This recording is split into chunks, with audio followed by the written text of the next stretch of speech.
네, 이번에는 전문가와 함께 자세한 장마 상황 짚어보겠습니다.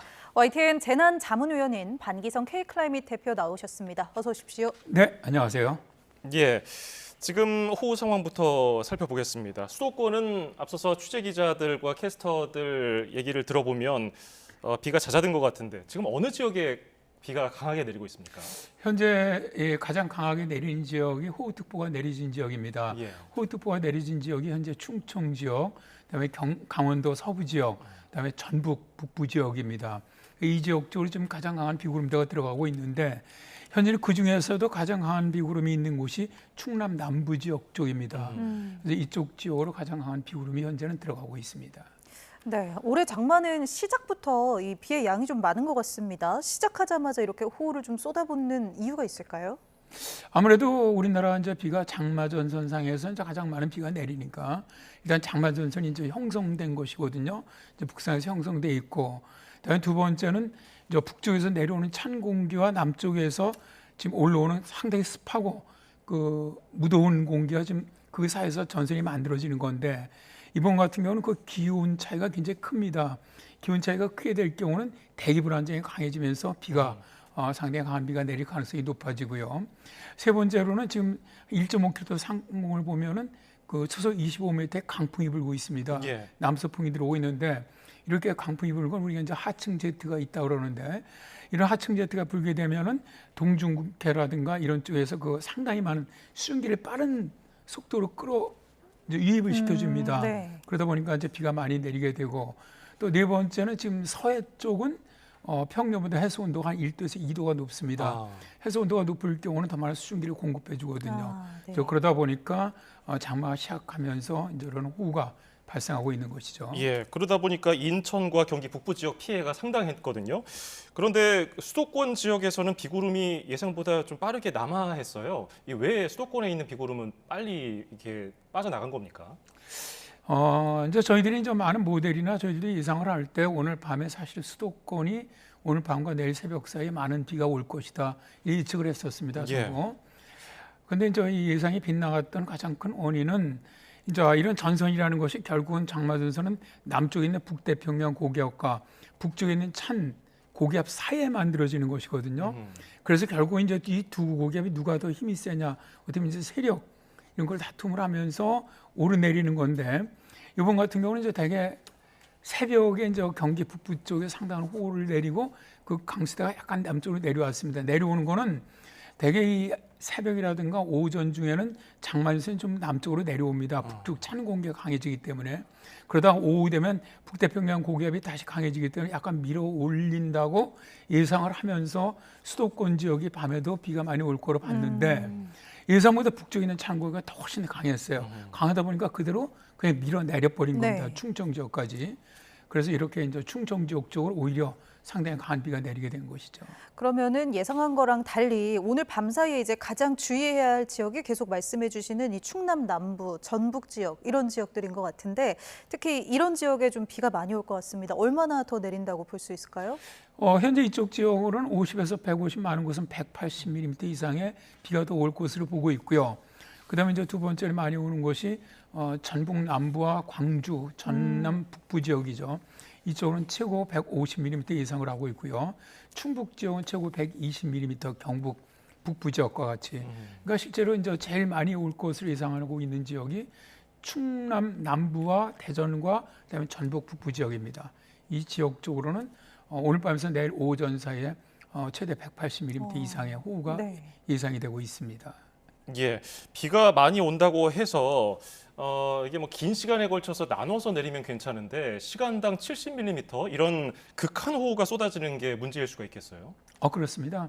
비 피해라는 거는 결국 얼마나 짧은 시간에 많은 비가 집중되느냐의 차이죠. 그러니까 짧은 시간에 많은 비가 내릴 때는 금방 이제 우리나라 하수시설이라든가 이런 것들이 제대로 돼 있지 않으니까 바로 그대로 다 이제 침수가 되고 범람이 돼 버리거든요. 그래서 피해가 커지는 것인데 실제로 이제 예를 들어서 이제 우리가 극한호우라고 부르는 50mm 이상의 호우가 내리게 되면은 이제 거의 우리나라 웬만한 도시라든가 지방에도 물이 빠져나가질 않습니다. 그런데 이제 거기다 오늘 밤 같은 경우 지금 저 최대 70mm 이상의 호우가 내린다면은 상당한 침수나 범람 피해가 예상이 되고 특히 산사태 가능성도 매우 높아진다고 볼 수가 있죠. 네, 이렇게 뭐 50mm 이상을 극한호우라고 부르고 또 70mm 이상 내리면은 이제 뭐 산사태 피해까지 좀 걱정해야 될 정도라고 하셨는데요. 실제로 호우 강도 이렇게 숫자로만 들으면 좀 실감이 나지 않을 수 있어서 정확하게 좀 이렇게 비교를 해주신다면 어느 정도부터 위험한 겁니까? 원래 기상청의 호우특보 기준이 시간당 20에서 30mm 정도입니다. 그러니까 우리가 이제 비가 강하게 온다. 네. 그런 기준이었거든요. 그런데 최근에 이제 기후 변화로 강수량이 급격히 증가를 하고 있단 말입니다. 그러다 보니까 이제 기상청에서 도저히 이 기존에 있던 이 호우특보 기준 갖고는 안 되다 보니까 이제 재작년에 이제 소위 말해 극한 호우라는 개념을 만들어낸 겁니다. 그래서 시간당 50mm 이상, 그다음에 이제 3시간에 90mm 이상 두 가지 조건이 같이 맞고, 그다음에 시간당 72mm 이상이 내릴 때는 극한 호우라고 우리가 이제 부르는데, 통상 비가 강하게 내리는 20-30mm가 내릴 때 이때는 굉장히 강한 비입니다. 우리가 흔히 말하는 강한 비. 그러니까 차를 타고 갈 때 와이퍼가 움직여지지 않고요. 우산을 써도 비를 다 맞고요. 그다음에 어떻게 보면 이런 좀 저지대 같은 데 물이 차기 시작하고 네네. 이런 수준이고요. 시간당 50mm 이상이라고 한다면은 그대로 이 물동이에서 물을 퍼붓는 수준이라고 생각을 하시면 됩니다. 네.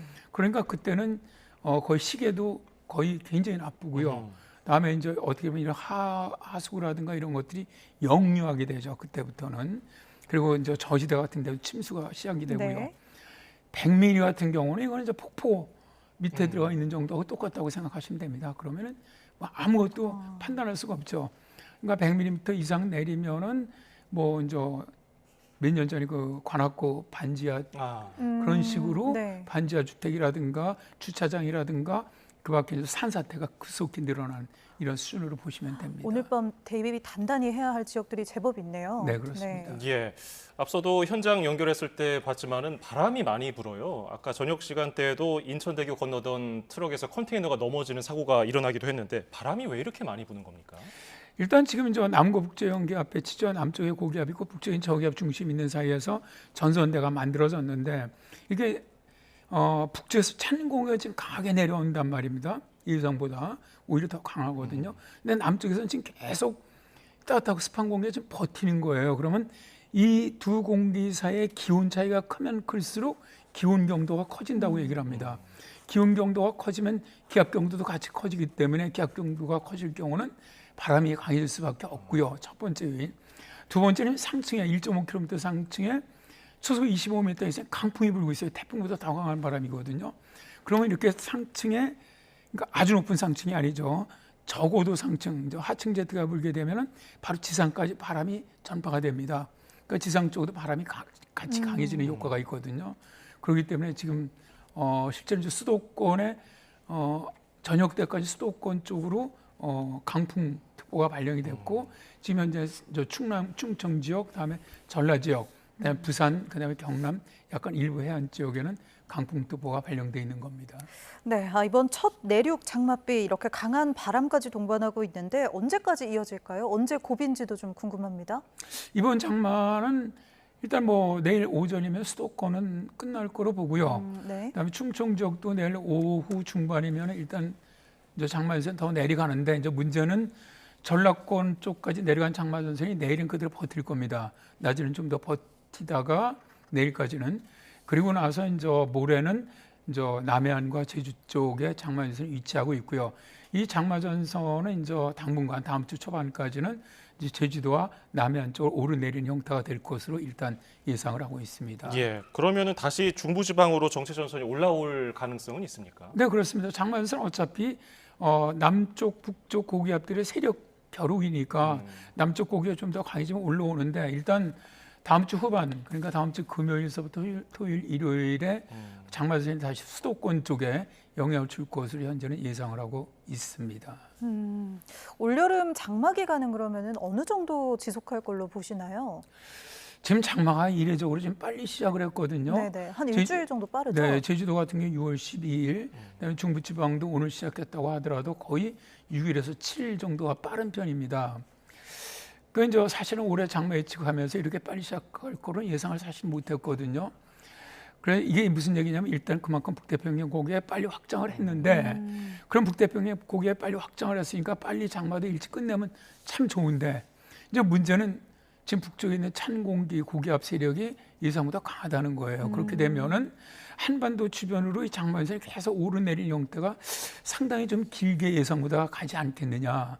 또 여기에다 제가 이제 그 최근에 장마가 일찍 시작했던 해가 네네. 있습니다. 1973년 이후에 52년 동안 일찍 시작했던 해 5번째까지 일찍 시작했던 해가 다 통계를 내보니까 이렇게 일찍 시작했던 해가 장마가 굉장히 깁니다.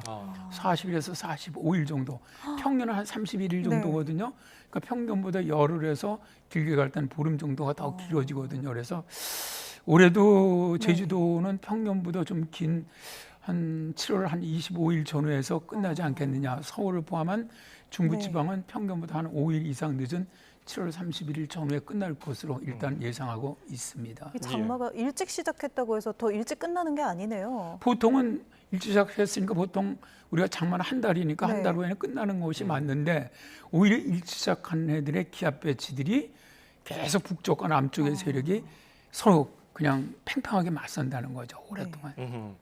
이번에 이른 장마와 태풍이 예년보다 늦게 발생한 것, 이건 연관관계가 있습니까? 사실 장마가 발생한 이런 어떤 기후 요소라든가 태풍의 요소는 뭐 서로 연관성이 있는 건 없습니다. 없는데 사실 이게 이제 서태평양과 동아시아 지역은 서로가 다 피드백이 되거든요. 모든 요소들이 온도라든가 바람이라든가 기압계라든가 그렇기 때문에 상당한 그 연관성이 있을 가능성은 있을 것 같아요. 근데 아직 여기에 대한 논문은 없습니다. 그래서 추후에 한번 여기에 대한 좀 연구는 해볼 필요가 있지 않겠나 그렇게 생각을 합니다. 네, 계속해서 말씀 들어보니까 최근 이 비가 이렇게 짧은 시간에 좀 강하게 집중되는 경우가 많은데요. 그래서인지 뭐 기후 위기로 인한 뉴노멀이다 이런 이야기도 있고 또 기상청에서 극한호우라는 단어를 만든 게 이제 겨우 2년 됐다고 하셨는데 오히려 이 극한호우가 좀 일상화가 좀 빨리 되는 것 같기도 합니다. 실제로 이 기후 변화 때문에 이런 기후들이 좀 많이 바뀌고 있는 거죠? 네, 그렇습니다. 일단 우리가 기후변화의 가장 큰 것이 기온이 상승하고 있다는 것인데 기온이 상승하면 1도 상승할 때마다 대기 중에 수증기량이 7%가 늘어나거든요. 그러니까 비는 앞으로 내리면 계속 더 많이 내릴 수밖에 없는 겁니다. 그러다 보니까 이제 결국 기상청에서도 이제 기존에 이런 용어 갖고 해결이 안 되다 보니까 극한호우를 만들었고 자, 이제 저도 예보관 생활 꽤 오래 해왔지만은 재작년까지는 우리나라 전체를 갖다 통틀어서 여름철에 시간당 100mm 이상 내리는 게 한 군데에서 두 군데 정도였는데 작년에 16군데였습니다. 그렇다면 이제는 우리가 이전에 생각했던 그런 상식적인 이런 어떻게 보면 노멀한 수준들은 이제 네. 없어졌다는 거예요. 그러니까 이제 장마에 대한 모든 개념들도 다 이제 바뀌고 이제 어떻게 보면 뉴노멀 이런 것들로 이제 바뀌어 나갈 거로 보고 있고요. 뭐 지금 세계의 많은 논문들이나 기후학자들 주장은 앞으로 점점 더 비의 양은 늘어날 것이다. 더 폭발적으로 내릴 확률이 높고 이제는 정말 뭐 500년, 1000년 만에 한번 이런 내리는 비 이런 것들이 자주 발생할 것이다. 그러니까 뭐 최근에 또 내리는 비들의 양이 뭐 예를 들어서 파키스탄이라든가 리비아라든가 이런 홍수들, 그다음에 이제 작년에 그 발렌시아, 스페인 이럴 때 내렸던 홍수를 보면 거의 하루에 1년치 강수량이 내리고 있거든요. 네, 인명 피해도 많았죠. 그럼요. 엄청났죠. 리비아 같은 데는 13,000명이었거든요. 그러니까 이러한 것들이 이제는 그냥 옛날에는 뭐 우리가 고전적인 장마에서는 그런 정도 예상을 안 했지만은 앞으로는 글쎄 이제 앞으로 20년 정도, 10년, 20년 후에는 극한호우 개념도 이제는 약한 게 되고 새로운 개념이 나와야 하지 않겠느냐. 뭐 그런 정도까지 기후 변화가 상당히 빨리 지금 진행되고 있습니다. 예. 네. 지금 정체 전선이 남하하면서 충청 지역에 있다 보니까 공주, 부여, 청양 이런 곳들이 산사태 주의보가 내려진 상태거든요. 네. 산사태가 위험한 상황에서는 어떤 대피 요령이 있는지 좀 설명해 주실까요? 일단 저 산사태 그런 그 주의보라든가 이런 것들이 나오게 되면은 저 취약한 지역들이 있습니다. 지자체들에서 다 파악을 하고 있거든요. 그러니까 이런 거 지자체에서 선조치를 좀 해주는 것이 좋다고 봅니다. 미리 저 대피를 시켜주시고. 근데 이제 최근에 이제 문제는 뭐냐면 최근에 산사태 일어났던 지역들이 대개 이제 이런 정부나 지자체에서 산사태 안전지역이라고 했던 곳들이 산사태가 많이 일어났어요. 재작년에 그 예천 산사태 같은 경우도 그때 14명이 사망했을 때도 그때도 그 지역은 안전한 지역이라고 그랬거든요. 근데 문제는 뭐냐면 예전에 이제 과학적으로 안전한 지역, 그다음에 이제 불안한 지역을 다 판별을 했는데 그 이후에 산을 손을 대는 거예요. 산을 깎는다거나 뭐 그렇게 되면은 하여튼 산은 그렇습니다. 손을 대는 순간에 산사태 굉장히 취약해지거든요. 그래서 이제 그런 경우에는 이제 산사태 징후들이 있습니다. 뭐 예를 들어서 샘물이 나오지 않던 곳에 갑자기 샘물이 나온다든가 아니면 반대의 경우라든가 나무가 갑자기 많이 흔들린다든가 뭐 땅이 흔들린다든가 이상한 땅 울림 같은 소리가 들린다든가 이런 어떤 징후가 나타나면 빨리 정말 대피하는 것이 가장 좋고요. 대피하실 때는 집안에 뭐 가스라든가 전기는 일단 다 오프하시고 그다음에 하시고 만일 때 산에 계신다면은 내려오지 마시고 그냥 오히려 높은 데로 올라가시는 것이 안전합니다. 오히려 특히 그 경북 지역에는 몇 달 전까지 산불 피해 상황일 때는 참 비가 간절하기도 했었는데 오히려 이제 그 지역들은 산사태 취약 지역이라고 하던데요. 그렇습니다. 이 산사태가 나면은 이 산불이 일어난 지역은 산사태가 일어날 확률이 굉장히 증가를 해요. 그래서 미국 그 지질학계에서 그 연구한 논문자를 보니까 통상 산불이 일어난 지역이 그 다음에 산사태가 일어날 확률이 80% 이상이 증가한다. 이런 논문도 있고요. 그래서 올해 같은 경우는 이제 의성 산불이 굉장히 그 올해 초에 아주 넓은 지역에 강하게 났었거든요. 그래서 그런 지역 쪽으로는 강한 비가 들어가면 상당히 산사태가 발생할 확률은 굉장히 높아집니다. 예, 알겠습니다. 오늘 말씀 여기서 줄이겠습니다. YTN 재난자문위원인 반기성 K클라이밋 대표였습니다. 오늘 말씀 감사합니다. 고맙습니다. 네, 고맙습니다.